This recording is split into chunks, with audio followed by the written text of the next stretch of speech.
It's not often we hear about having a surplus of water, especially as states, including Nevada, are forced to make water cuts because of the ongoing drought.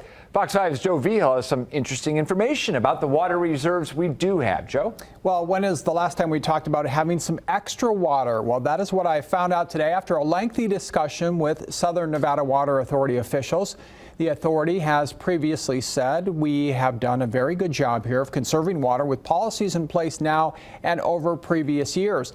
In fact, we use much less Colorado River water than we're allotted for each year, even as Nevada faces more cuts. Now, take a look at these figures right here. The Water Authority says when the drought was declared in 2002, each person used 211 gallons per day.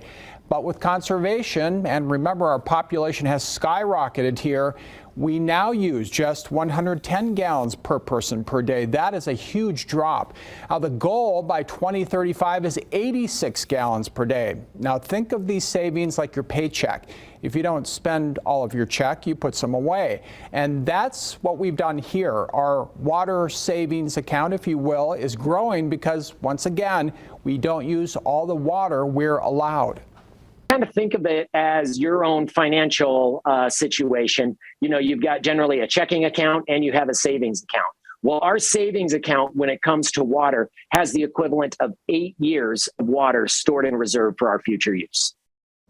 8 years. So some of that water has been injected into a groundwater aquifer for storage, and some of it is stored in Lake Mead.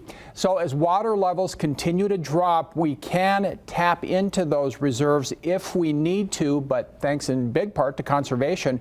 Bronson says we haven't had to do that in any significant manner so far. John, back to you.